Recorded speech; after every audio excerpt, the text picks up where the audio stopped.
A lot of these companies fail because one, they can't attract the right talent, and two, they can't attract the right money. And oftentimes it's the other way around. You can't attract the right money, hence you can't attract the right talent.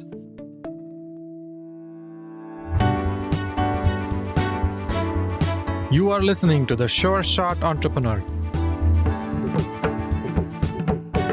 a podcast for founders with ambitious ideas. Venture capital investors and other early believers tell you relatable, insightful, and authentic stories to help you realize your vision. Welcome to The Sure Shot Entrepreneur. Today's guest is Ali Tamaseb. He's a partner at Data Collective Venture Capital, a Silicon Valley-based venture capital firm. He is also the author of the newly published book, Super Founders.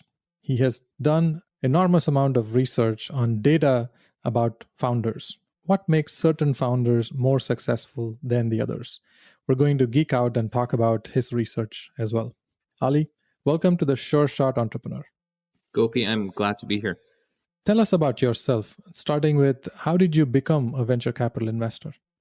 Sure. I was a founder before. I started companies before getting into this. The way I broke into venture was by writing, actually. I was writing a number of articles at the time on Medium and blog posts about my thoughts on different industries, including kind of healthcare AI and blockchain infrastructure at that time. And that's how I found myself into venture capital. Actually, through Twitter, some of these articles got viral and a number of people kind of came and asked and got introduced, and I started working at DCVC. This is great, like using your writing skills and your research skills very effectively to enter a new sector and land into a very coveted industry in venture capital. That's fantastic. That's really nice to hear. Tell me about the book. What is the book about, Super Founders? So the origin of this project goes back to 4 years ago. I keep hearing from people in this startup ecosystem. And the startup ecosystem is very large now. A lot of people are around this, from lawyers and mentors and advisors and accelerators, incubators, to venture capital founders and the other people around it, and the media companies around it. There seems to be a lot of stereotypes, a lot of archetypes about what makes for a successful company. Even myself, I remember when I was a founder, a lot of my perception about where successful founders come from was from media and the famous stories. The Facebook story kind of ingrained in my mind that if you want to be successful, you need to drop out on your junior year of college.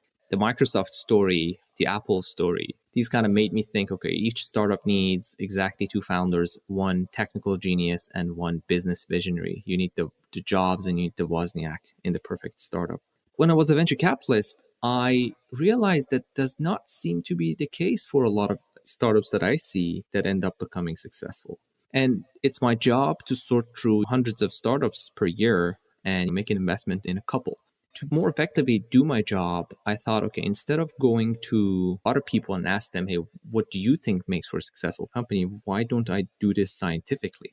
And there's been a lot of talk about using data in venture capital, but not that many people actually do it because the data honestly doesn't exist. There is PitchBook, there's Crunchbase. There's a couple platforms which have a lot of data on funding and the fundraising of a lot of startups and maybe the name of the founders and the name of investors. But not that many people have collected data about what was the competitive landscape when this company was started back in 2007. What was the market dynamics when this company was started back in 2011?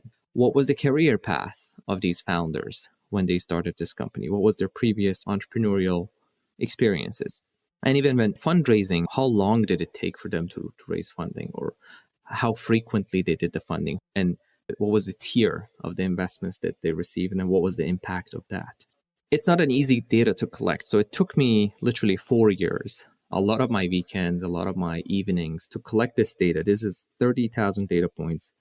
I manually collected one by one, 65 factors per startup. And I collected this on every billion-dollar company that's been started in the past 14 years. I collected the same data on a randomly selected group of companies that raised venture capital funding. They raised a minimum of $3 million, but did not become unicorns. Most of them kind of failed or zombied. So I collected the same data as well on a randomly selected group of companies that raised a minimum of $3 million in venture capital funding, but did not go on to become unicorns. So I can compare and contrast these companies across 65 different elements to understand how were they actually different, like from day one. This is not about what was their growth metric on year 3. This is about day one, what was actually different about their teams, what was different about their markets, what was different about their competitive landscape.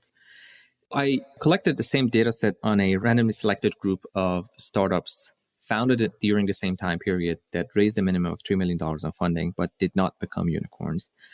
So I was able to compare these companies across these 65 elements. What was really different between them on day one, like fundamentally different between them, rather than how was their growth metric different on year 1 or year 5. So that's kind of what I did. I published a Medium article on this end of 2018, which was my data on the unicorns. That became a viral content, a viral blog post in the kind of venture capital and technology entrepreneurship world. And that gave me this idea of turning that into a book, kind of collecting this data on the non-unicorns. And also I started interviewing a number of these founders and investors. So on the founder side, I interviewed founders of Zoom, Instacart, GitHub, Cloudflare, Nest, Palantir, PayPal, Affirm, and a number of others. And on the investor side, I interviewed Alfred Lin of Sequoia Capital, Keith Boy of Founders Fund, Alot Gill, a great angel investor, and Peter Thiel. And some of these data sets and some of these interviews are representative of the data, and some of them are outliers to the data. And my goal with the book is to show all sides of this. And data shows a lot of things, but there's always outliers and there's always going against the odds. And a lot of times these proxy rules don't make much sense when you're investing in companies. This is extensive research. What have you found? What are some highlights based on your research? For sure. The data shows two different things, two different categories of things. Number one, which is the more counterintuitive stuff, is what are some things that don't matter? And it turns out a lot of things that these people in the ecosystem, a lot of these stereotypes that exist, are statistically insignificant, even if not the other way around. At least they are disproven by data and they are statistically insignificant and they're plain kind of wrong. When I compare companies that raised venture capital funding and companies that became unicorns, so you're kind of taking a little bit of the bias of VCs or what gets funded out of the question and then see who becomes successful and who doesn't. That was the reason that I selected the baseline group. So the things that don't matter, maybe I can give a couple examples. Let's start. The first one is being a solo founder. So there's a lot of talk, and it's very historical, about if you're starting a company solo, you're going to fail or you're less likely to succeed. And a lot of investors may have some bias against this, or a lot of accelerator programs. The common sense here is if you can't persuade one other person to join you, why should I give you my money?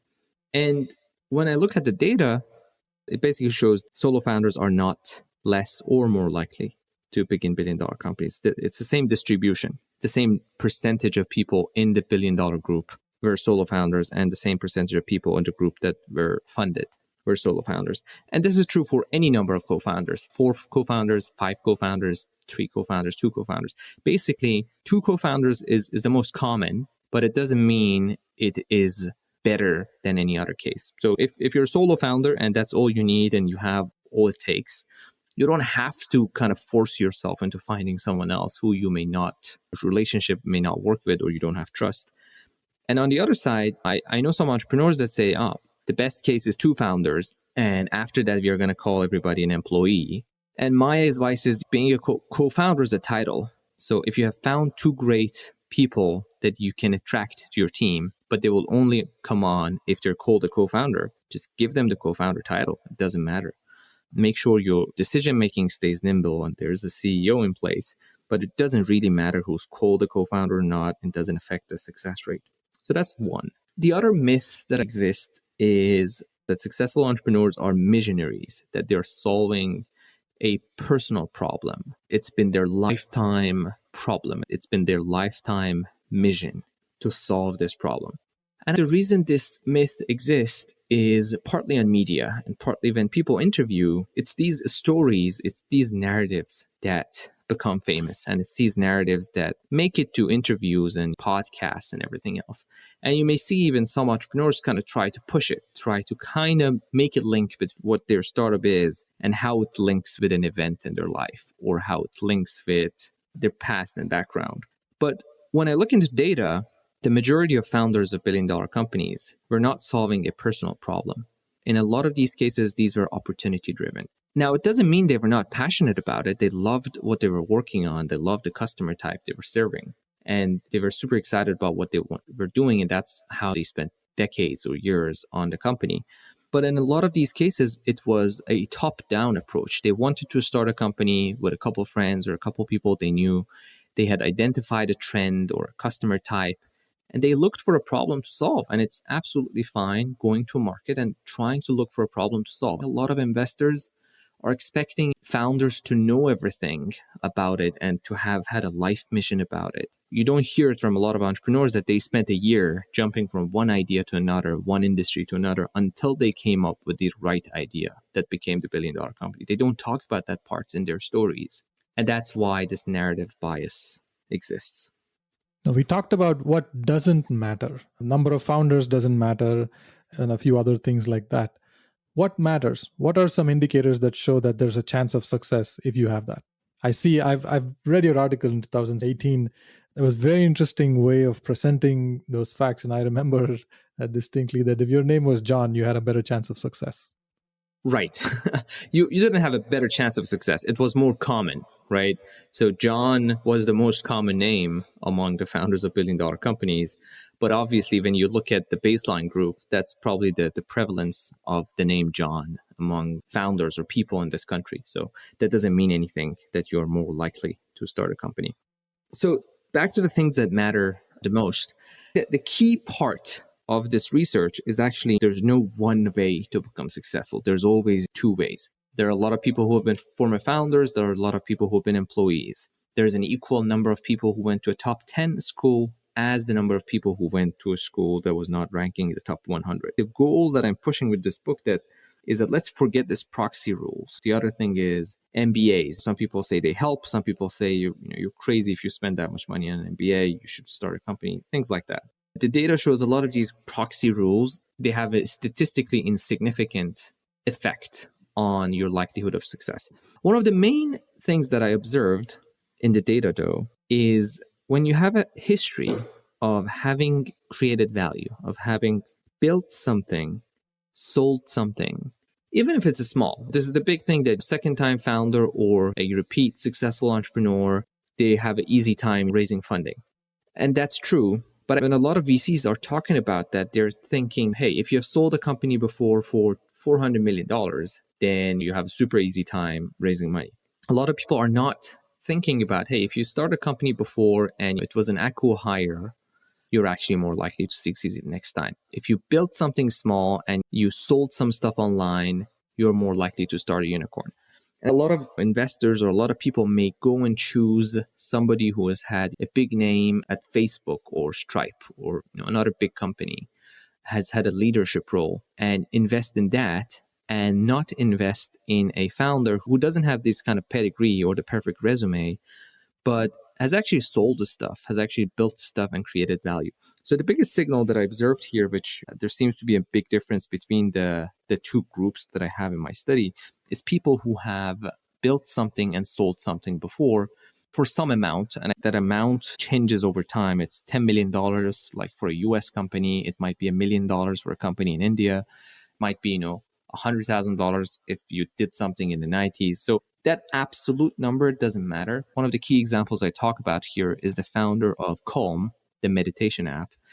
And Alex, the founder, basically had built this website. It was called the 1 million pixel website. It was 1 million pixels, and he was selling each pixel for $1 to advertisers, for like other websites to put their logo and a hyperlink to their website. And just by this fact that this was an interesting concept, a lot of people would come to that website to see what it is about. It created big traffic. It became ranked in the top 100 or 30 in Alexa rankings. And that's how he generated $1 million, because then every website wanted to pay $1 to be on that website. And simply he created $1 million of revenue from that. And that's the biggest kind of signals that I'm looking at. And those are the biggest predictors of success. People kind of hacked around a way to make money from the internet. It doesn't necessarily need to be internet, but like created some value or created a company. It doesn't even need to be a company. Created a side project, a hustle that made money and made value for other people. Or it was an acqui-hire or tech acquisition or small acquisition. That was one of the main things that I found in the data. So it looks like the taste of entrepreneurship, the taste of the experience of building something that creates value, that is valuable for an entrepreneur. Whether it was wildly successful or whether it was a little bit successful, the quantum of value created doesn't really matter as much. The fact that they did create something, either it's a side hustle or previous company that was acqui-hired, that matters. So Yes. That's a very interesting way to look at it, because intuitively we would believe that first-time founders, you don't have a lot of experience, so probably there's a chance of failure. But we also have counterexamples of that with Bill Gates and Larry Page and Sergey Brin at Google and many others who have all proven that first-time founders are successful. But looks like your data very clearly shows that some experience in the past, when they come back and build the next business, they are much more likely to be successful. Yes, that is correct. A lot of first-time entrepreneurs that you look at, if you go into their past, you can actually find a lot of people who we think are first-time entrepreneurs. They have kind of created these values. Zuckerberg of Facebook, he had created 3 different projects before Facebook, and one of them Microsoft had offered to acquire for about $1 million back in the day. And we don't necessarily hear a lot about these. Even Bill Gates had created this thing that he sold to the municipalities. It was like a traffic management software. So even these people who we think are first-time entrepreneurs are not necessarily first-time entrepreneurs. They have had built these projects before that created value. Same thing for Airbnb founders. We think of them as first-time entrepreneurs, but they hacked a bunch of projects before coming across the idea of Airbnb. It's a famous thing that Airbnb wasn't their main thing. They kind of created it as a side thing until they came up with their main idea, and that's they were hacking a couple different ideas. You see this pattern among a lot of these successful founders. Coinbase, the founder before that had created like a tutoring company. The founder of Spotify. A lot of these founders who we think as first-time founders, if you go back, they have had something like what I'm describing here. So it doesn't matter if they created something in the same sector, as long as they have experimented in the past. Actually, one of the things that the data showed, and this kind of falls into the first category to some extent, is that domain expertise does not matter. So within tech startups, only 30% of founders of unicorns. Within consumer tech startups, only 30% had domain expertise. Even within enterprise, like we think in enterprise, you need to have come from that industry. Only 40% of unicorns in the enterprise, kind of SaaS enterprise B2B space, had domain expertise. It's only in biotech and healthcare that about 80% of founders of unicorns did have domain expertise. And it doesn't mean that they didn't have work experience. On average, they had actually 11 years of work experience. And half of them had created their own companies before. The other half had worked in companies like Google and McKinsey and Facebook and these kind of companies before that. But it doesn't mean that it was in the same industry. And some people say not having domain expertise is a good thing. The data doesn't show any advantage or disadvantage for having or not having domain expertise, except for in healthcare and biotech. Does your research show anything about the early stages of the business? Does it help if an entrepreneur chooses to go to an accelerator or certain types of accelerators? Does it matter if there are certain types of angel investors that invest early on? Does it help to have certain types of venture capital investors believe in the business at the seed stage, pre-seed stage, or Series A stages? Is there a difference in who supports these companies, especially at the early stages? Absolutely. There is absolutely. There's a little bit of a cautionary point, though, I will say before talking about the stats here, which is we're not talking about reverse correlation here, which means the fact that such and such accelerator program selected this company, or the fact that such and such venture capital firm collected this company, is by its own a sign that there was a there. There was something good about this company at the time, and it was not an obvious opportunity, but it was a better than other people or better than other companies opportunity. So we can't say because this firm invested, this company became $1 billion company. We can look back and say, among billion-dollar companies, this percentage were invested by tier one venture capital firms. So the stats there are staggering. Among billion-dollar companies, 60% had a seed or Series A round from a tier one venture capital firm. That's staggering. There's only a handful of venture capital firms I consider to be tier one in this study, and only 40% of billion-dollar companies were not funded by these tier one venture capital firms, which shows the very strong network effects that the business of venture capital has, that a firm that has a brand and has been investing for a long while, and they have a number of good companies in their portfolio, the great founders would go to them. And if it's a good business, it's a great business, those investors would invest and new entrant VCs would not be able to compete. So this is a very strong flywheel, and they will become successful and they would become added to the kind of successful portfolio list. And that flywheel would keep rotating on and on. But it doesn't mean that new entrant VCs can't become successful or new entrant angel investors can't become successful. It's on these kind of 40% non-obvious cases that a lot of new venture firms made their name and found opportunities that other investors didn't invest. A lot of companies like Peloton struggled for fundraising for round after round after round before, like in their Series D, they caught the attention of a tier one venture capital firm. And that's 40% of the cases. But in the majority, in 60% of the cases, these are kind of obvious deals from day one, from the seed and Series A round. Is there any indication to show that there are certain things that these tier one VCs do that help the startup, and others are the 40% of them that they didn't go to tier one VCs and still were successful and they got similar types of benefits? Is there something to show that, or are we going too far into the research that you may not have the data? Yeah, I do not have the data. I don't even know how someone would scientifically define that in a world where we can't actually have a control group. Like, that's a case where you may say, let's go into the Andreessen's portfolio of investments and not give half of them the services and see what happens. Yeah. That's a world where you scientifically can't actually do that experiment to understand what's happening here.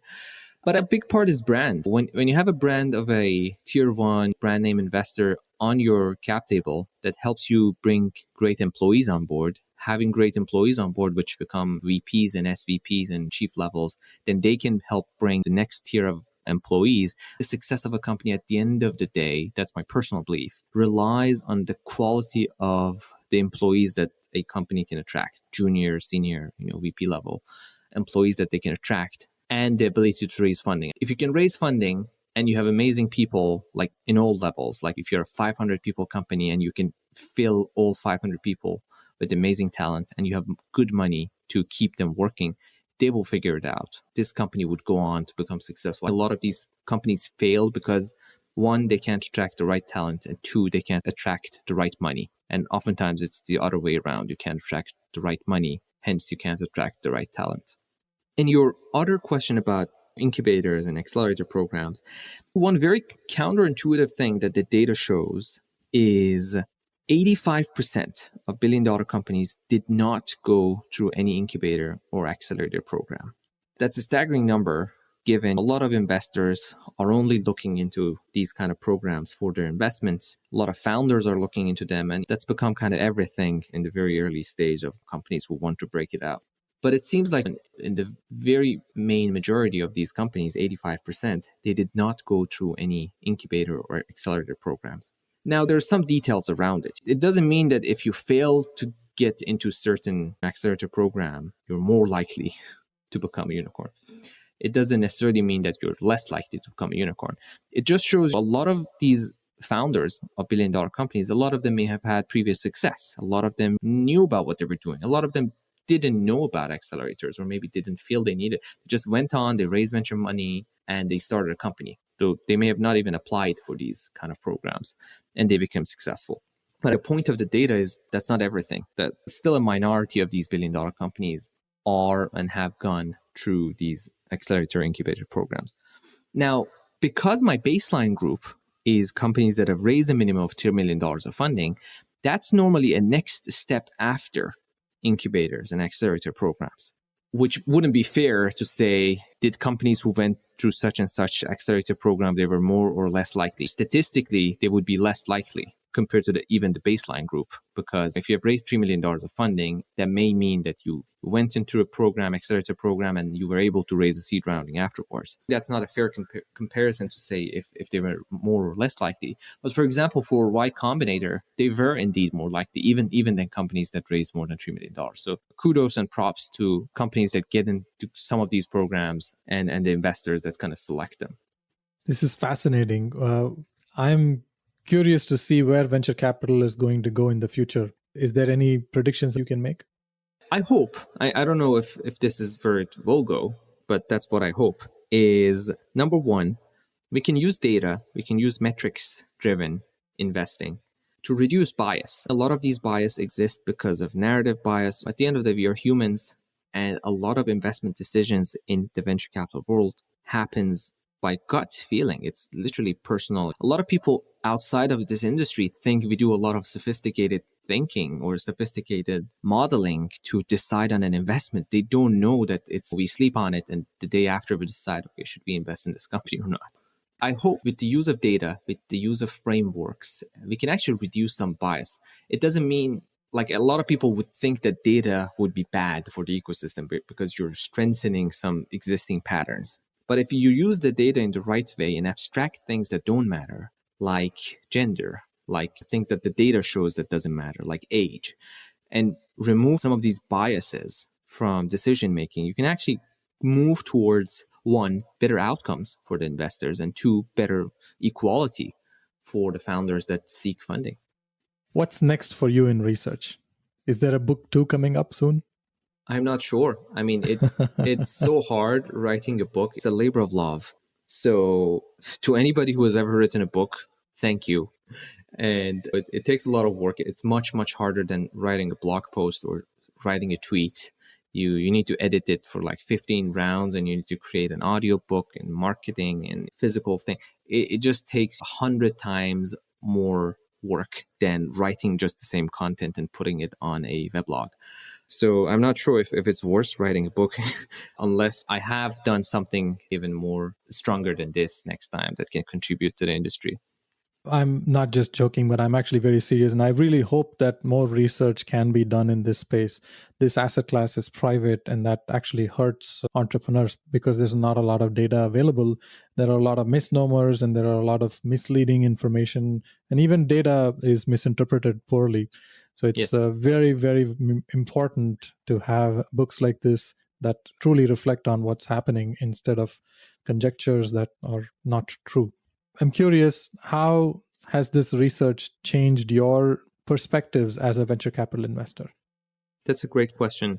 The main way it has impacted me is so that I don't let my preconceptions, these kind of stereotypes, these biases that have been kind of hard-coded in our brains, come into the way of me backing a great entrepreneur. A lot of times when investors make mistakes, not backing a great company or a great exceptional founder, is when they have specific thoughts about a market. Say, man, I don't know, this idea never worked before, it won't work this time. Or, hey, this market, I'm not sure about it, it's small, I don't know. There's a lot of these cases that investors pass on investing in a company based on their own preconceptions about the market, about the competitive landscape, about how big is that pain point, how small is that pain point. My goal is to find that exceptional entrepreneur that I can swear knows more about this than me. So I can basically say, I believe what you say over my preconceived notion about all these stuff. And the bigger thing, as I've seen these companies evolve, there is a lot of things that change about startups, especially in the early stage, even in late stage. Markets change, competition changes, a competitor comes and goes and fails, market expands, the company changes from vertical to horizontal, the company comes up with an idea that kind of expands the market by 20x overnight. A lot of people passed on investing in Uber at the seed round, even at the Series A round, because they thought, okay, black cars, that's something only for the wealthy people, and then I don't know if cities would ever allow this thing to go on. They missed on a great investment by two super founders. I mean, the two co-founders of Uber, one of them had sold a company for $19 million before, the other one had sold a company for $75 million before. So they'd done their work before, and they had failed companies before that as well. They had seen the valleys and peaks of entrepreneurship, and they had come across this idea to work on. And a lot of investors kind of failed on that opportunity because of their own stereotypes or notions, or the thing that they thought would come ahead on the success of this company. So I try to not let that happen to me. And I find these exceptional entrepreneurs that I would say, okay, market is small, I don't care. Or this pain, I don't know if it's big enough, but I know that you're a great entrepreneur. You wouldn't waste your time if this pain wasn't big enough for the customers. Ali, I want to ask you a last question for this podcast. Is there a nonprofit organization you are passionate about, and which one? Yeah, actually, in the book, in collecting this data, one of the key things that I observed was the lack of diversity, and the lack of diversity in these founding teams. I didn't collect a specific data set on that to talk about with you, but it was kind of obvious when you were collecting this data. Many of this comes from the privilege that some of these founders have had to take bigger risks at an earlier point in their career or life. Like if they didn't have to think about paying back student loans, or if they didn't have to think about paying back their MBA, and they were able to start a company without thinking about that, that's a privilege that the majority of other founders or a lot of other people don't have. So I am very passionate about nonprofits, then not specific to startups and building billion-dollar companies, but at different scales of this, helps with social mobility and helps with kind of helping people move across the ladder with what they have. So one of these institutes that I'm interested in is called the Urban Institute, which works on the social and economic side of social mobility. This is fascinating. This conversation has been enlightening. It's great to see some of the beliefs that I have as a venture capital investor being reinforced, like be open-minded, be willing to listen to new ideas. Good ideas can come from anywhere. Myths and conventional wisdom broken by this book that you have published about Age of Entrepreneur, the schools they went to and all of those things. It's great to see that you're publishing this information, which is going to be very, very valuable for entrepreneurs and venture capital investors. Thank you very much for coming to this podcast and sharing your thoughts and insights. For sure. And thank you very much for having me here. Thank you for listening to The Sure Shot Entrepreneur. I hope you enjoyed listening to real-life stories about early believers supporting ambitious entrepreneurs. Please subscribe to the podcast and post a review. Your comments will help other entrepreneurs find this podcast. I look forward to catching you at the next episode.